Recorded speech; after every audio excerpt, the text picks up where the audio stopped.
Hello.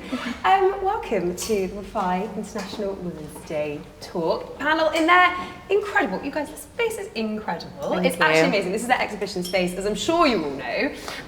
We're here to talk all things female founders with two incredibly inspirational female founders.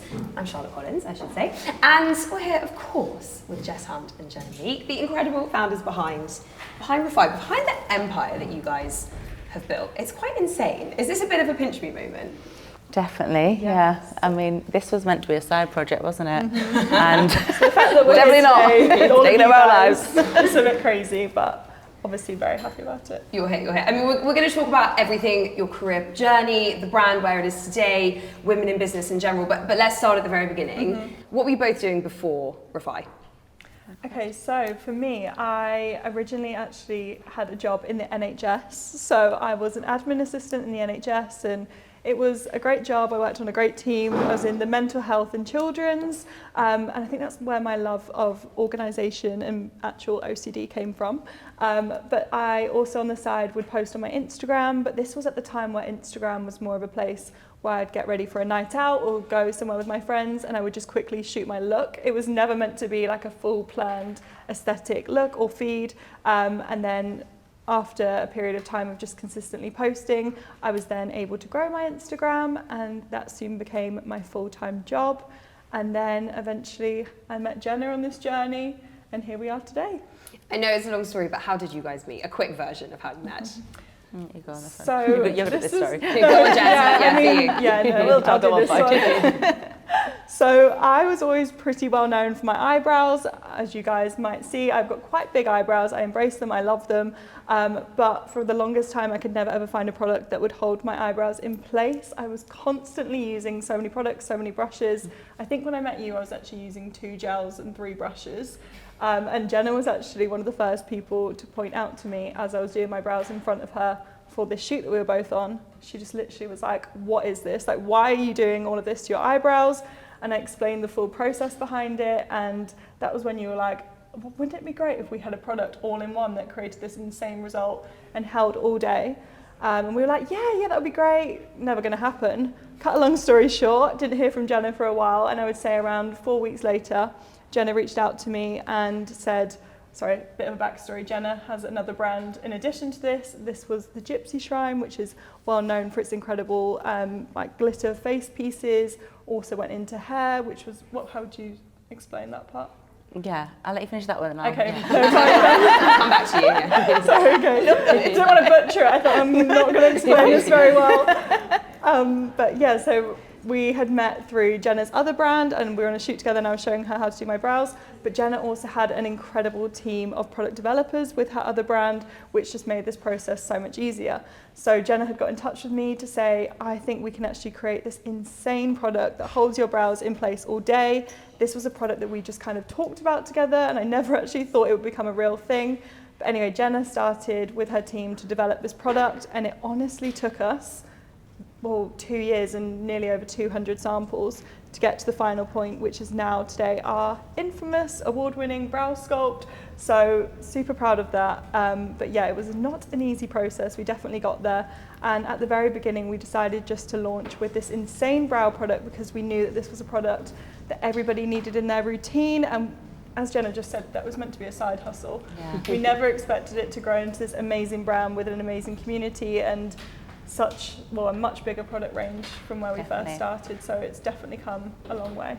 I want to know how it escalated, but quickly, Jenna, I mean, Jess gave a bit of the context for your background, but kind of are you a serial entrepreneur? Was that in your blood always? Yes, I started, I did international fashion marketing at university and then went to New York, interned there for Hugo Boss, did Amelia Wickstead, then came back to London, worked at Christopher Rayburn, then I went to Burberry, so I was always in product development. And then went to Burberry, loved it, but it was such a big corporate business, and I think I was so used to working like at Amelia Wickstead or Christopher Rayburn, where they were so tiny and you made such an impact. And I think then I went to a big business and I was like, okay, I'm not making as much of an impact as I'm used to. So at that stage I thought, right, I'm just going to quit my job for a bit, and my passion was always in body painting, so I thought I'm just going to have a summer of fun and then I'll get a real job again in December or September after the summer.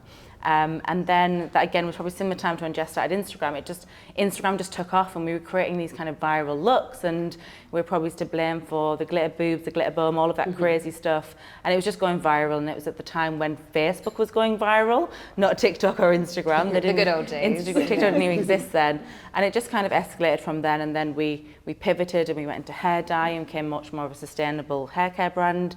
And then it was at that point that we met Jess, and yeah, Shrine was meant to be the focus, Refy was meant to be my side hustle, Jess's side hustle, and it just kind of, yeah, went crazy from there. So what was it? What was it that took off? Kind of what was the mission? What was the original, you know, you had the product. Why did it explode, Jenna? Yes, I think, well, actually, I think 2 reasons. Firstly, this brand probably wouldn't have exploded if it wasn't for lockdown, because at first, this brand, this packaging, it wasn't a brand. It was redefined by Jess Hunt. Jess's face all down the side of the packaging. Guys, she would not have liked it. It was not cute. It was not cool at all. Yeah, and it was just like, right, this is gonna work. We'll sell Brow Sculpt. We'll sell it into some like mass market retailers, and like we'll just need a team of 2 to kind of do this. And then I think in lockdown, one day I was just looking at everything, and I was like, this looks horrendous. Like, this is not cool. It doesn't look good. Like, why are we even starting this if it's nothing, if it's just pointless? So I remember messaging Jess and just saying like, hey, this just doesn't look good. I think we should start again. And you were like, I think the same. And you started just building a Pinterest. I started building a Pinterest of like, what actually would a really freaking cool brand look like? And we literally sent them to each other and they're identical. And we're like, shit, this is what we need to do. So we started again, we ripped up the packaging, we just, went absolutely minimal. There's probably, again, 20 different versions before we got to this. And it is so simple, but then that started the ethos of the brand, is all around simplifying beauty and, making noise, making quiet noise in a very noisy industry. And I think that's what we've done quite well. Jess, I've heard you say before that, you know, when you started out, you were known for your brows, but you weren't necessarily known for beauty. Kind of how do you think you reinterpreted kind of your own image and were taken seriously in that space when you launched? Definitely, I think that was a big concern for me. And as an influencer, it's very hard to do a brand and be taken seriously when you are an influencer, in my opinion.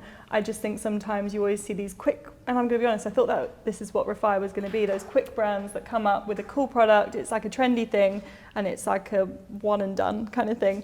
But obviously, as Jenna said, we really stripped things back and just like looked at what we wanted to create, and it was a brand which was so cool, had purpose, and just spoke to my community and what is now Refy's community. But one of the big things that we did realise when we were looking at purpose was how we wanted to really simplify beauty. I feel like a huge thing for me, and I know Jenna agrees with me, is every single time I would go into like a department store or a beauty store, I love all the brands I see, I love what they do, but I was just overwhelmed. Like, I wouldn't know what colour was for me, I wouldn't know what product was for me, I wouldn't know what did what. So the mission for us was to really simplify beauty and create gorgeous makeup results, which I can do myself. I'm not a makeup artist, I will never be a makeup artist, but makeup that I can do within 5-10 minutes and look pretty good. So that was the whole ethos behind the brand, and I feel like that is what separated us from the rest, just having that simplicity, but also having that aspect of everybody can kind of create these looks quite easily without it being too overwhelming. That makes sense. Jenna, at what point did it go from being a side hustle for you both into being like, oh, actually, we're really onto something here, this could be big? Yeah, I think it was, to be honest, it was probably from the day we launched. I mean, we weren't sure what to expect. And then again, I think because of there is a stigma around influencer brands and people just being like, I want to start a brand today, I've got a following, let's go. We did all right on launch, but I think we expected to be even bigger. And then as soon as customers got the product, they were like, oh shit, this is actually really good. And then from there, the momentum just picked up because I think people were shocked and they were like, okay, this looks cool and it's really good. So I think from there, it got out of hand, and then we sold out, I think it was about 6 months cover in 6 weeks. And then on our relaunch, I think we just literally sold out overnight, and it was just absolutely insane. So I think that's when we were like, oh my God, this is mad. Yeah, it's slightly bigger than you'd anticipated. Yeah, exactly. Let's talk a bit about the business side of things. Jess, do you have investors? How did you get the whole thing off the ground? So I think we were very fortunate, as I touched on. I kind of already did my own thing with social media, and then Jenna obviously had her other business.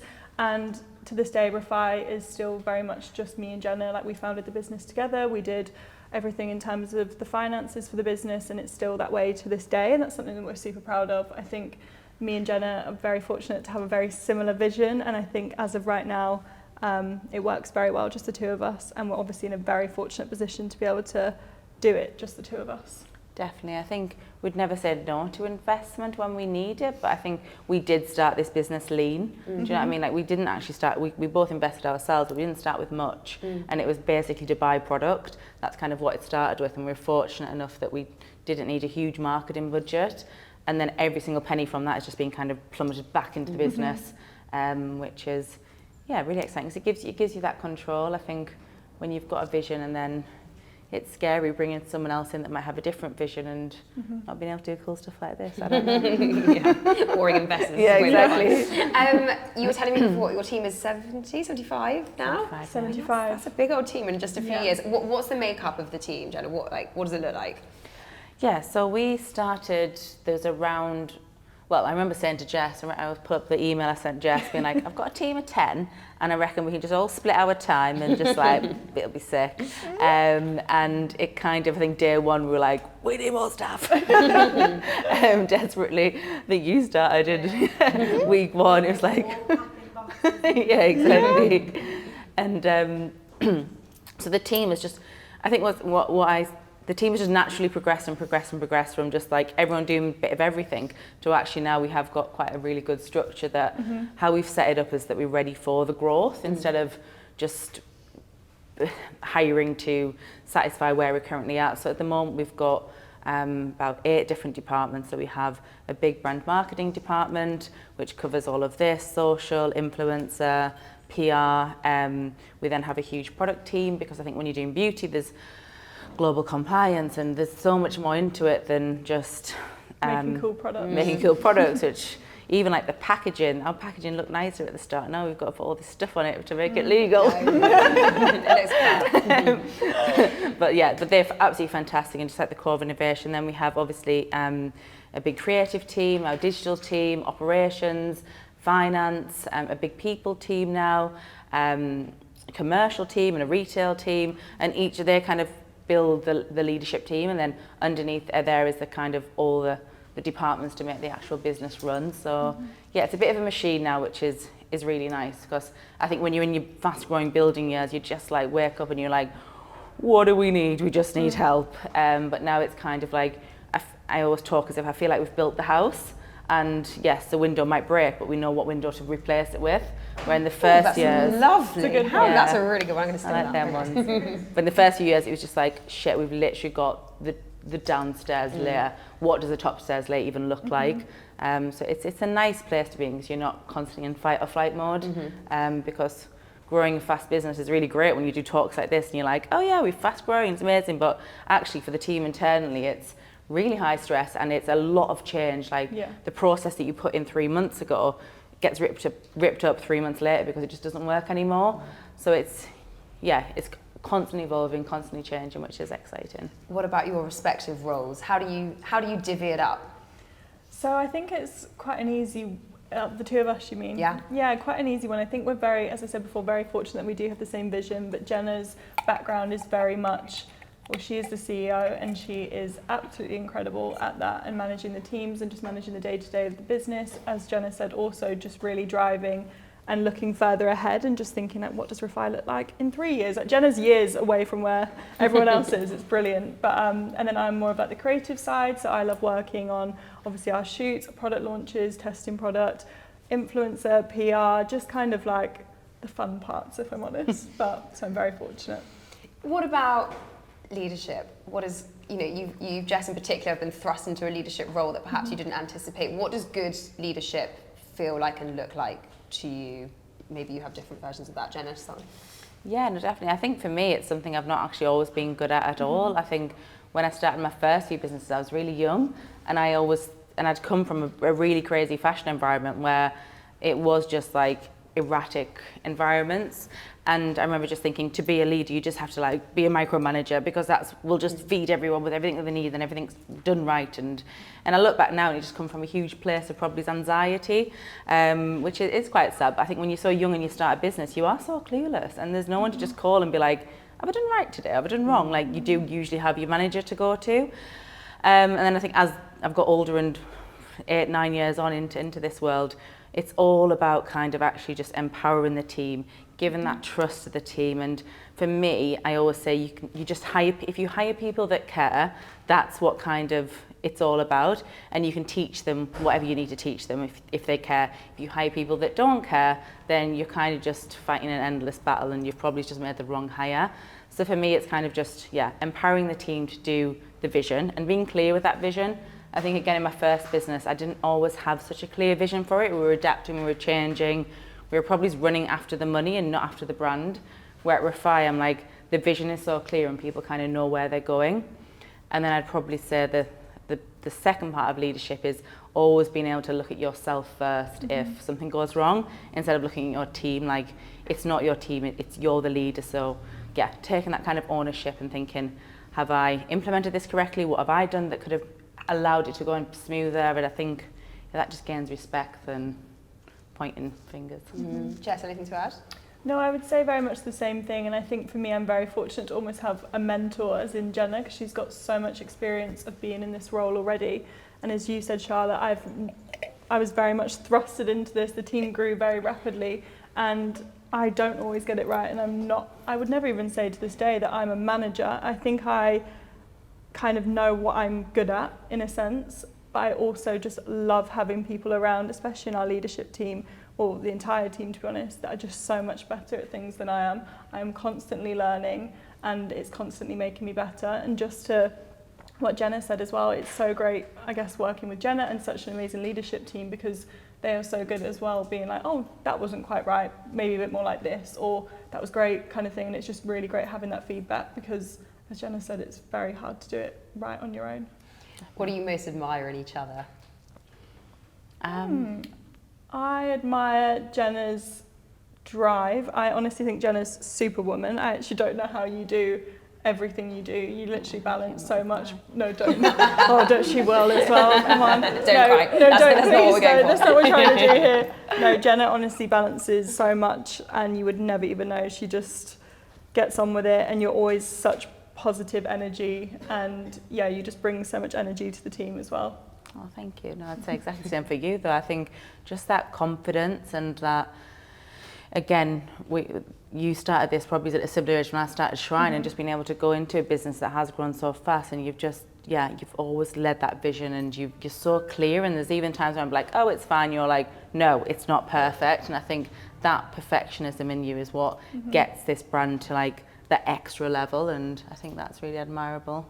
The craziness, basically. OCD craziness. No, but it's not. It's amazing. I have to ask you, we're here to talk about International Women's Day, or to celebrate female founders, in that context.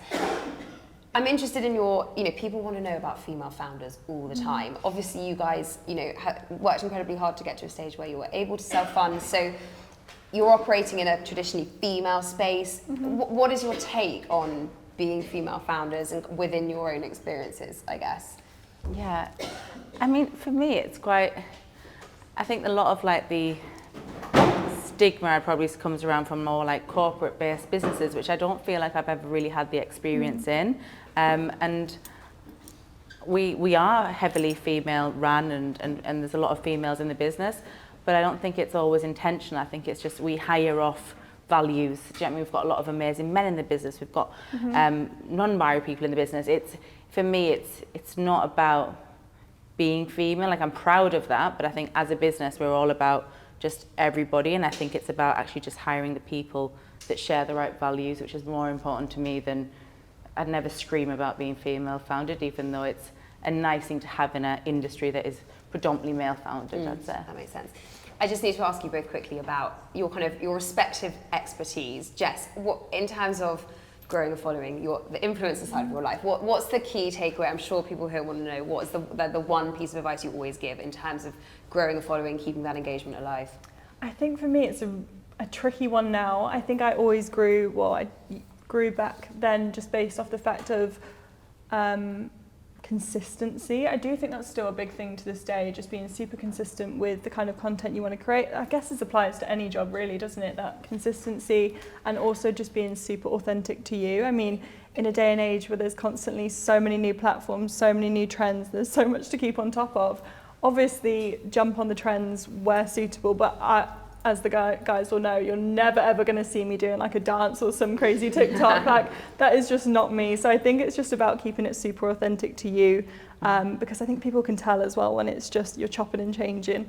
And I guess that piece of just being really consistent in the kind of content you want to create and the kind of, what's the right word? It's like the kind of brand that you want to put out there, essentially. And Jenna, starting a business, what do you think, with the hindsight you have now, are the skills that you really need to grow a business and to make it a success?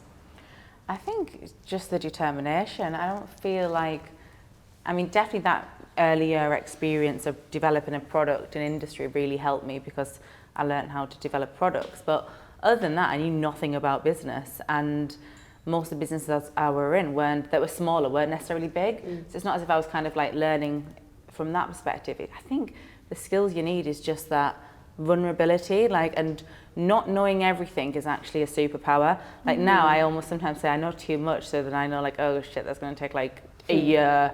Where actually in the early days I'd be like, I can just call someone and get my product into that shop and knock on the door and walk into the office. Like that vulnerability and that kind of passion and power is priceless, and if you've got that, you are unstoppable.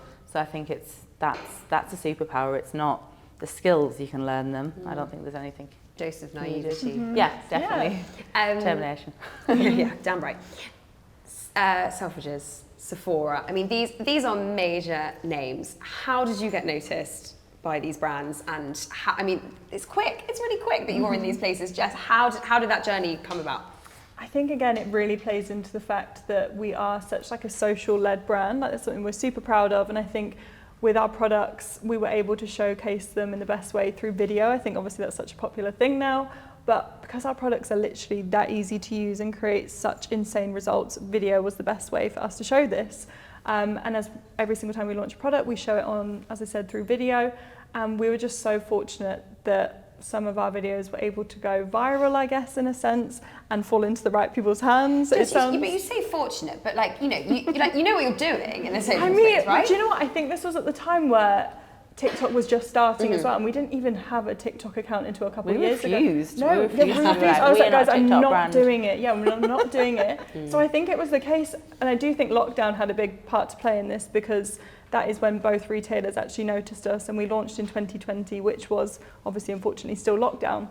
But I think it was a time where everyone was on their phones, everyone was just looking at video content, video was on the rise, and as I said, our products do create such insane results. So for you to see, obviously when you see like a before and after of an image, you think, is that real? But with video, you literally saw it in real time happening, and it was that wow effect. And we were very fortunate that the right people saw it. They actually bought the product themselves to try it, and we received an email from them. And I even remember the first time that we got the Sephora email, because that was our dream retailer. And one thing to say, actually, can you tell the story? Yeah, you'll like this one. So back in August of 2020, when we shot our first ever brand campaign, and then we launched in the November 2020. So we shot this gorgeous campaign in Milos in Greece, and it was just gorgeous vibes, and we really wanted to set the tone for the brand and this just really gorgeous aesthetic. And it was just me and Jenna on our own for a second, and Jenna said to me, what I want you to do is hold the products. I want you to speak to the camera and just say, hey guys, really excited to tell you all that we're now available in Sephora. You guys can shop it at sephora.com, So I was like, yeah, okay, great. So we still have this video, by the way, if anyone doesn't believe us. Shot that video, and then obviously that was a dream retailer for us. And as me and Jenna said before, at this point, we were still unsure of how the brand would go. Obviously, we hoped it would do well, but we really did not know. And then we launched in the November, and I believe by the December, so only a month later, we'd got an email from Sephora to ask what our retail plans were in the US, which, well, even your dad was like, guys, can you please check that this is real? Because I feel like someone's catfishing just wants free product. Yeah, this is it. This is a lying. Yeah. So obviously very lucky that it truly was Sephora, and then that is when the partnership started. But it was really interesting, actually, the whole process and the lead time to actually get the product into store. So we only got to see the product in Sephora, I would say, over a year and a half later, just because of lockdown and all the crazy restrictions. But to this day, it's still so surreal to go and see our products in these amazing retailers.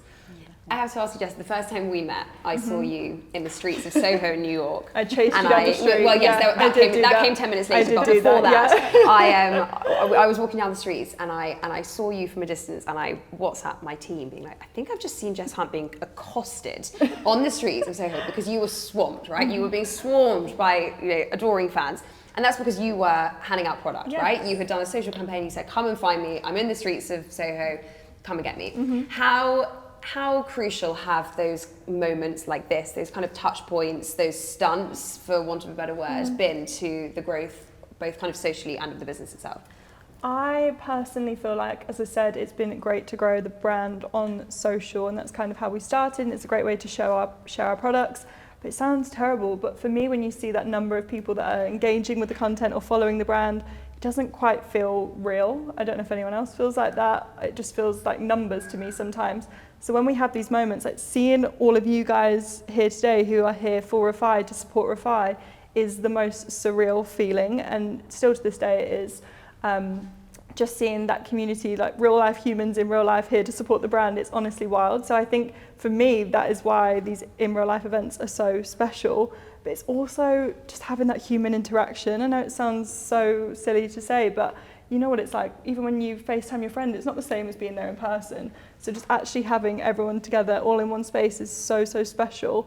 And I've even had it with some of the other pop-ups we've done before, like people waiting in the queues, which obviously was a pain because we weren't able to have everyone in one go. But people were making friends in the queues. I feel like our community, they're all just so well aligned and such lovely people that it's not just for us, it's for you guys as well. And we always take away so much as a team from what you guys tell us. Like, it's just constant feedback, and they're like, have you thought about doing this? And we've actually gone away and done things based off what people have come to us in person and said. So yeah, I just think it's a really nice way to connect, and we learn so much from doing these kind of things also.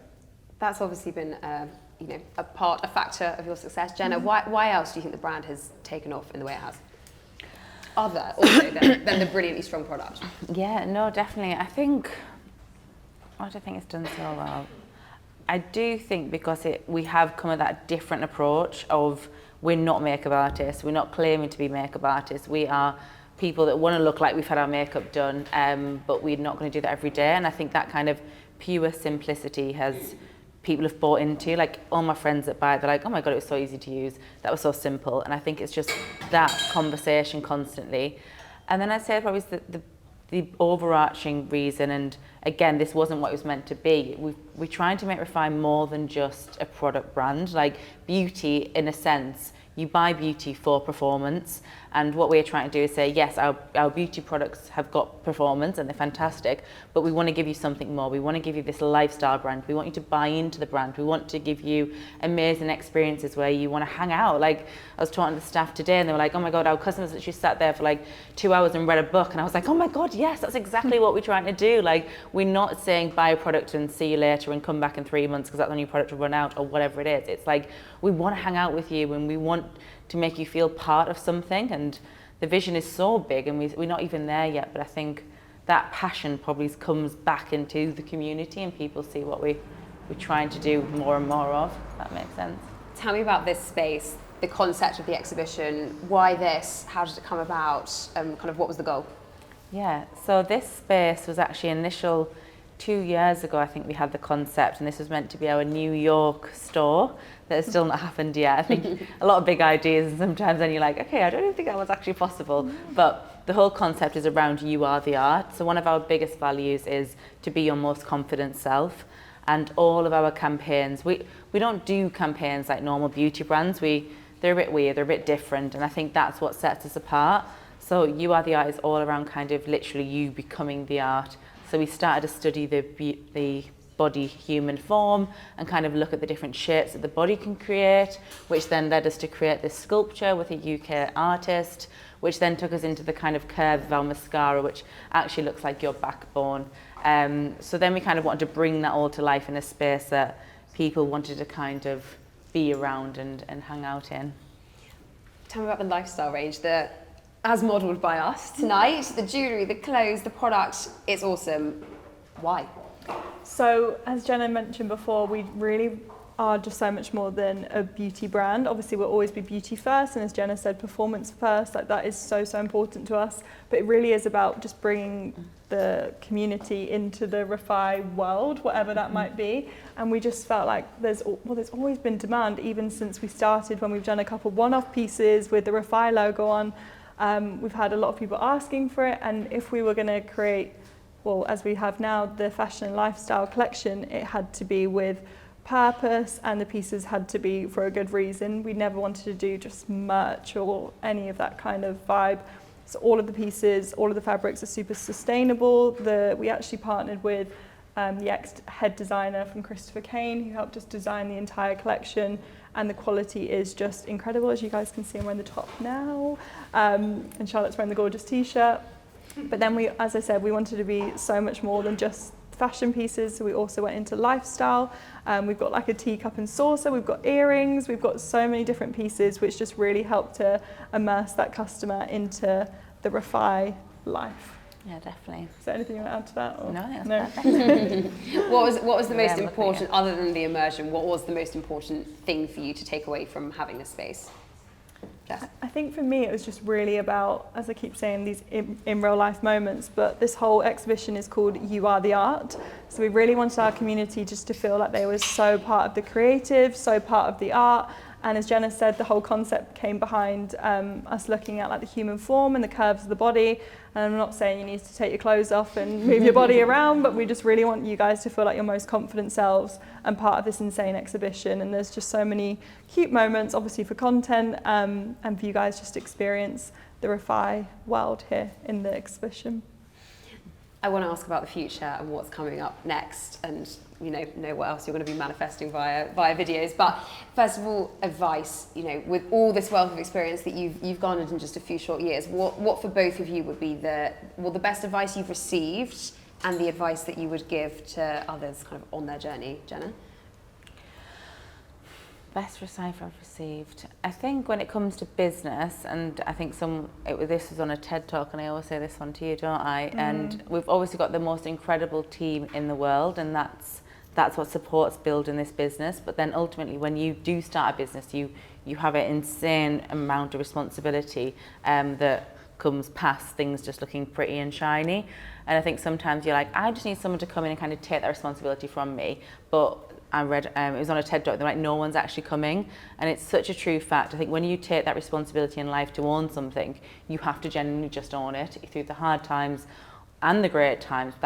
You just become that owner. So that's a quite nice thing. Yeah, that is a nice thing. Yeah. Jess, anything to add? Kind of a similar vibe. I actually remember that one all the time. But a similar vibe, and this is a piece of advice that I always think back to, and I guess this is more of a life one, but it definitely can be applied to business. Again, this is one that you told me, but it came from Fern Cotton. She's amazing. But it's just about that, I might not do this justice, but it's about that consistency line and just that line of happiness. Obviously in life, whether it's business or just life as it is, we're humans, we go through amazing highs and sometimes lows, and that is just part of being a human. But I think for me, especially, I'll use business as an example, but there might be a day where it's like, we have a launch, oh my God, it did amazing, like we're on this super insane high, like we're so happy. And then it's like, you need to get back to that consistency line. But then also it could go the other way where it's like, oh gosh, that was not so good, had a rubbish day at work, like that launch didn't do as well as I expected.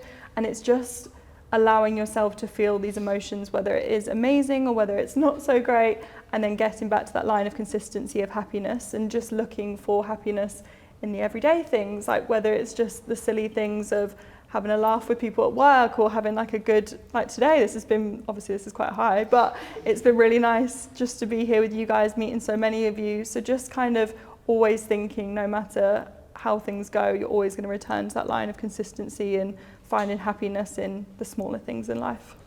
For those who might be watching and thinking, God, you're so confident, you guys have got it all sussed. Do you ever suffer from imposter syndrome, Jenna? I never used to, but weirdly now I do more than ever, which you'd feel it would be the other way around. But I think because the business has grown so fast, and I think when you actually stop and you look back and then you're looking, you're like, oh shit, like, was this a fluke? Can I now take it to the next level? So I think it's because we are so big, it's now just like you're constantly questioning yourself of like, can I do this and keep growing it, or is this where it ends? So yeah, weirdly it happens more now than, I think probably coming back to that early days, that vulnerability, you're just like, I can do it, because you don't know it, but when you know too much, it's a bit like, oh, it's more difficult now. You know too much information. You forget stuff. What do you find empowering, Jess? I think it's just around, I think everybody knows what it's like when you come away from a situation, whether it makes you feel good or not. I think for me, it's all about, I feel empowered when things make me feel good. So whether it's like exercise or whether it's seeing someone that you're friendly with, and if it's, you know, when you come away from a situation like, oh, that was really fun, like that felt really nice, or you come away like, I'm just drained, like that did not feel good. I think it's just having that understanding of what makes you feel really good and what doesn't, essentially. I think for me as well, I feel super empowered when I actually see people in the brand. Like for me, that almost gives me a sense of purpose and a bit of a reminder when you're going through highs and lows of what you're actually doing and what's the point of this, and just seeing people actually in the brand giving you feedback, it's so special, and that actually drives me quite a lot. I would also just say like inspiring conversations, like being around people that are so much better than you. As I said before, like the leadership team, I'm constantly learning, and it's just great being around people which, I don't know, that you can get so much from and just really inspire you. What do you both do respectively, or the advice that you both give to combat imposter syndrome and find some inner confidence? You know, this space is all about confidence, so what do you do?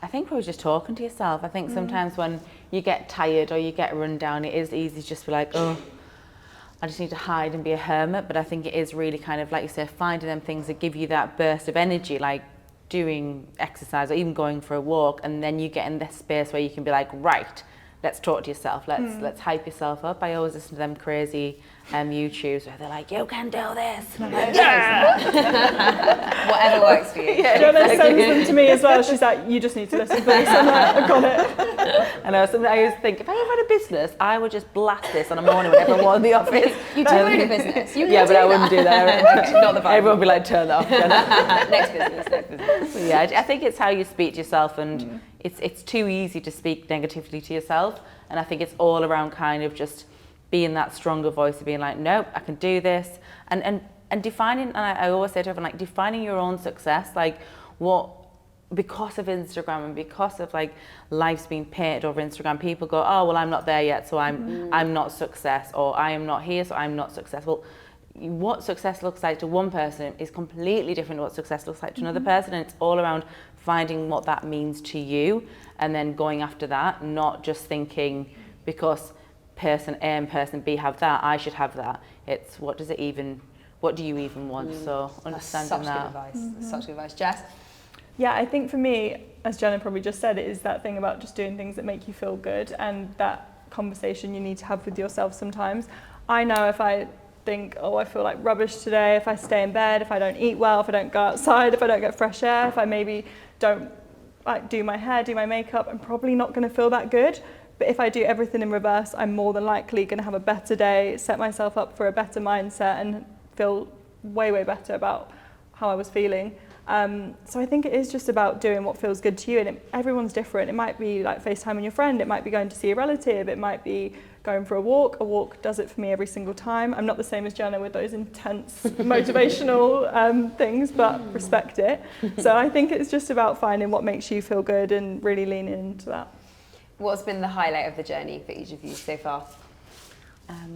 Our team, definitely. I think I just love everyone at work, and I think we've just got such a fantastic, like everyone that starts, I go, everyone's so nice here, everyone's so kind. I'm like, yeah, we work really hard to make sure we keep that, because that's what keeps everyone alive, that's what keeps everyone excited, and you just see the passion, you feel the passion, like this is all the guys, do you know what I mean? Like, what we might have the vision, but a vision can just be on a piece of paper and it doesn't actually come to life. Like the guys bring this to life and the team do, and it is phenomenal. Like just seeing the passion that goes behind the vision is just, yeah, the most exciting thing. And the amount of friends, like you were saying, Jess was saying before, like people make friends in the queues and people might make friends tonight, and like the staff at work like all make friends, and I just think that's lovely because like, I always say to everyone at work, like we are selling bronzer, guys, like we're not saving lives, like let's work really hard, but let's just have a nice time with it and yeah, just enjoy the journey. Yeah, say it's PR, not the ER. Exactly. Yeah, isn't it? Yeah, that's my favourite one. Jess, the highlight for you? I think, well, obviously want to second what Jenna said, but I think for me as well, it is, as I touched on before, just seeing everyone in real life and seeing our community. Like, as I said, we take so much from you guys. It's so good seeing all of you in person. I always remember one of the moments where we did a pop-up just before this in London, and it was the Pilates Studio. I'm not sure whether any of you saw it. And honestly, as Jenna touched on, that was all the team. Like, we just said, do something like fun, creative for the community. We want to bring everyone in. It wasn't even about selling product. It was just like fun vibes. So they created this insane Pilates studio and it was brilliant. And I actually had plans on the opening of the day, which was really annoying. But I was like, right, before I go, I'm just going to quickly pop in and make sure everyone's all good and then obviously leave them for the day. And I was very fortunate where it was on this street, and I actually got dropped at the end of the street. So I would have to like look around the corner to see the pop-up, which was a good thing in hindsight. But I literally was just like, right, come on, and was about to walk around the corner, and I looked, and there was just a queue, which I now know was 3 hours long of people. It makes me feel emotional now. And I just could not believe that all of those people came out to support Refy. Like, it was so surreal to see that many people there for Refy. And I think for me, that is one of the moments that always stands out. It was just wild. What's next? More of this, hopefully, and more. We're working on a big project called the Refy World. So I think, again, it's just taking that layer of lifestyle and taking it to that next level and doing something a little bit different to maybe what other brands have done. But yeah, more of this, more about speaking to our customer, understanding our customer, and yeah, building the brand with them, not just for them, if that makes sense. Yeah. Final words? I just want to say thank you to everybody for coming. Honestly, it's been so good, and thank you so much, Charlotte, for doing this. I know, you've been amazing. No, you've been great. But yeah, no, just want to say thank you so much for everyone for joining us tonight. I hope this has been a nice evening. I've certainly loved it. And as Jenna said, hopefully more of this in the future. Yes, cheers to that. All right, well, so inspiring. Thank you very so much. We're going to open it up to questions. So if anyone does have any questions for the ladies, do stick your hand up. Don't be shy. It's always worse to ask the first question, but... Carla, are you running around? Does anyone have anything they wanted to ask? There you go.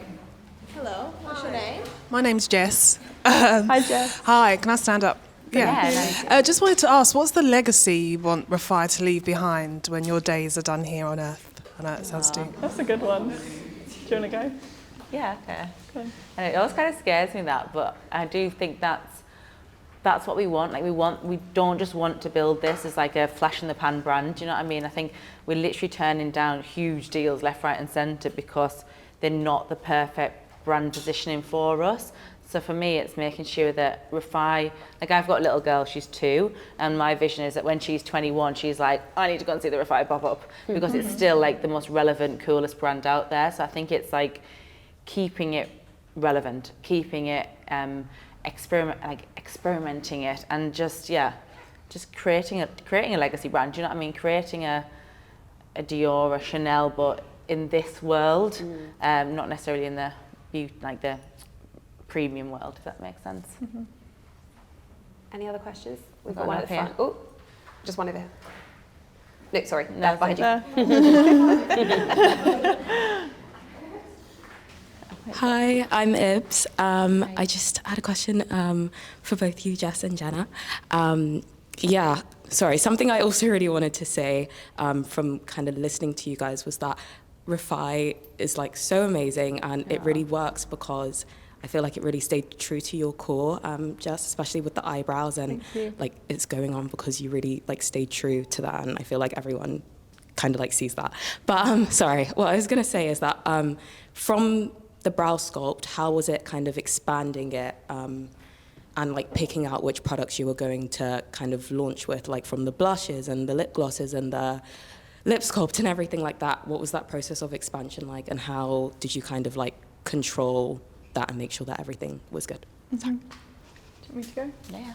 So obviously, as we said before, we kind of started off with this initial product, which was our brow sculpt, and to this day, this product has so much innovation and is still a world first concept. So we almost set the bar really, really high, which was great. But then it was like, right, how do we carry on doing more of this? Like, how do we carry on fixing problems in people's makeup routines? And that was like our key driver in the beginning. So as you said, like our lip sculpt, like that has 10-hour hold.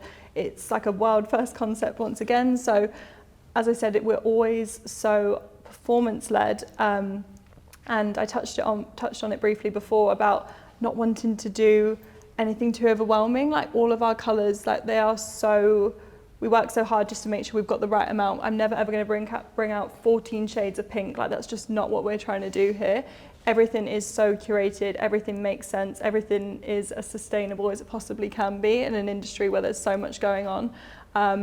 But yeah, I think for us, it's all about making sure every product has so much innovation, has a purpose, fills a need in your makeup routine and fixes any problems in your makeup routine, but it's also easy to use, which is why I feel like we hammer on about education all the time and showing you guys how to use the products. But I think, yeah, it's kind of, we're never ever going to be that brand that goes into so many different categories and so many different colours. We're always going to keep it really curated and make sure it makes sense.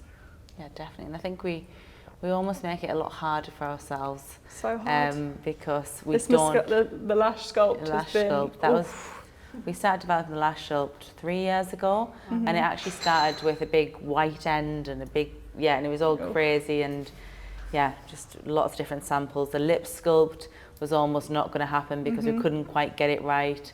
So we never make it easy. It's always, our product team love us. But even like Danielle, has our head of product, is absolutely phenomenal. And all the factories basically said, no, you can't do lip sculpt. It's like clinically cannot happen. And then she turned into a scientist and basically overstudied everything and figured it out with the factory. So it is just pushing that innovation. Like one of our biggest values is around that. So I think, it's like, okay, well, if it exists, why would we bother? Unless we can bring difference to it, because we're not about just mass products out in the beauty world. Love that. Is there another question? Hi, my name's Helen, and I have a question about, in terms of the business, like what is a milestone or like a goal that you stick to as like your motivation to push your brand? For example, like when like the milestone of having a range of Refy face, basically, where you do foundations, concealer, all the way to powders and other products. So what is the, like, your mission, your milestone for the brand? Yeah, definitely. Do you want to go? Yeah, I think that's a really hard one, because as Jenna said, I do see this brand just going on and on and on, and the legacy just continues. So it's really hard to pinpoint like a milestone. I think for us, there's like mini milestones along the way, as Jenna just touched on. Bringing lash sculpt to you guys, that was a milestone, because that was just such a crazy product to create, as obviously Danielle, our product developer, will be able to tell you. So I think for us, it's just about maybe more like the little achievements. I think a milestone maybe for this year is to do more in real life stuff. But the end goal for us, and I don't know when the end will be, but is just to continue to simplify beauty, make our community feel like the most confident selves, create innovative products that are so high performance, and just keep it really fun and aspirational. Definitely. And I think just pushing for better. So like in Selfridges in Sephora in the US, we started on their next big thing, and now we're about to go on to a 1-bay fixture, which is huge. So it's kind of like, we're really excited to do that, and when that happens, we'll be like, this is so exciting, but I know as soon as that happens, we're, okay, well, what's next now? A 2-bay fixture. Yeah. And what does that mean? So we've literally got 2 shelves at the moment on this like next big thing, and then the 1-bay is all around this, like a standalone branded fixture, and then the next one from that is then a bigger one, basically. But I think that's sometimes almost a weakness, because you do just constantly go, okay, that's done yet, take right onto the next, and you really do have to try and stop and go, wow, this is amazing. So yeah, it's learning to do that when you're growing so fast. It's remembering the milestones, I guess. And this is a huge milestone. Definitely. This is the first time we did a pop-up when we were only about 6 months old, wasn't it? Yeah. And then we obviously did the studio, so this is actually our third, and this is just like on a next level to what we've done before. So this is a massive milestone. It's just been incredible, from everything from like the design to obviously everyone coming. So yeah, huge. It's just like you're already thinking like, okay, well, what can we do next now? Just keep setting the bar high, and it's like, got no ideas left. Yeah, over to the team. Do you have any other questions? I have one more. Go for it. Thank you. I guess listening to you both are just so impressive with everything that you've already achieved. So I guess what I wanted to know is how you personally measure your success, and whether you think success is an attainable thing or whether it's this insatiable thing where you are constantly looking for the next best thing. Like, when do you think you'll reach that level where you thought, I've succeeded, I'm done? I think for me, I've learned so much. I think even before I started Refy, I think I always associated success to be one type of thing, because certain things in life make you believe that is what success is. And I think I've just learned along the whole process to actually not really have these points where I will be happy when, I will feel like successful when. And it's taken a while to learn that, because I don't know if you guys ever have it. There might be a deadline with work or having a date in for a particular thing, and you're like, oh, when that happens, I'm just gonna be so happy. And it gets to that day and you're like, oh, it didn't quite feel how I thought it would. So I've almost learnt the hard way, because things maybe didn't feel quite as I thought they would when the day came round. But I think for me, as I said when I spoke about that piece of advice before, it's just about that happy line. And just, don't get me wrong, when you're a business like we are, which is insane, we constantly have to think far ahead and like drive for the next thing. But I don't really think obviously I enjoy the moments when they happen, but I'm not thinking, okay, when the pop-up opens, I'll just feel so successful, so happy. It's more like, oh, can't wait for that. That's really fun. And then what's next? Oh, that's fun. Thinking about it in a much smaller way than a grand, big, successful thing. And as Jenna said before, you can measure success in so many different ways.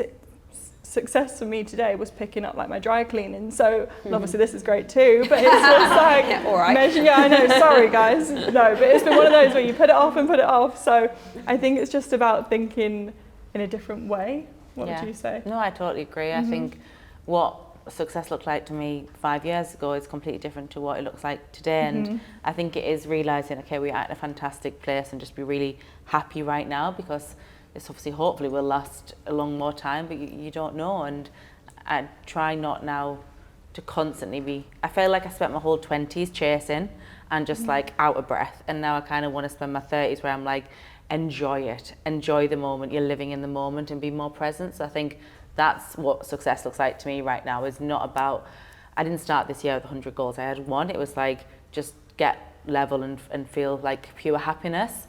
Where maybe 2 years ago my goals would be like, hit X amount and do X amount and be here and be there, but that's what it looked like 2 years ago, and 2 years on it's completely different. So success to yourself will change as life grows. So I think that's my biggest learning. Any other questions? Okay, I think, one more. Hi, just want to say congratulations on Refy, and also any tips you have for when you're launching a product, so the length of time maybe between when you've got the products in your hands and then when you post it on Instagram, and how you hype that up, and also with like influencer marketing and gifting, how much you gift to other people and how successful that's been for you as well. Yeah, Thank definitely. you. I'll start with that, then go on to you. But I remember I actually met with a guy who used to work at a really big business, and I think when you're doing a brand yourself, and you'll see this even more than me because you're very on social, you'll do one post and you're like, right, everyone now knows what lash sculpt is because I've posted, I've done this one lovely post. I see you do another post, you're like, I've seen 2 posts.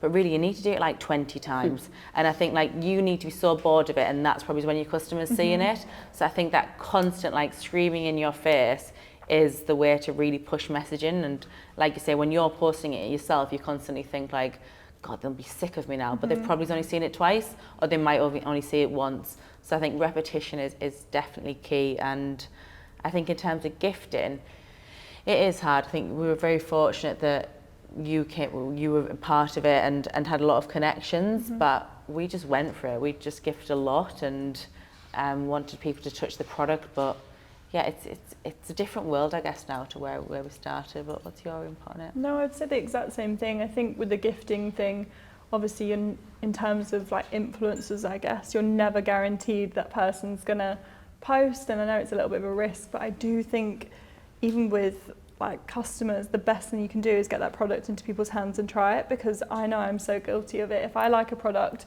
I'll just stick with it for years and years. So it's not until I'm actually physically like given something new that I'd be like, well, that's quite good actually, and that will change my opinion. But as I said, in terms of like influencers and gifting, that's not always guaranteed. But I just think it's getting your product in as many people's hands as possible. And as Jenna said, just constantly educating the product and just making it so clear what's the point, how to use it. Because you always say to me, just imagine people have got no idea what this is, that you're literally explaining it to a child, like they've got no clue.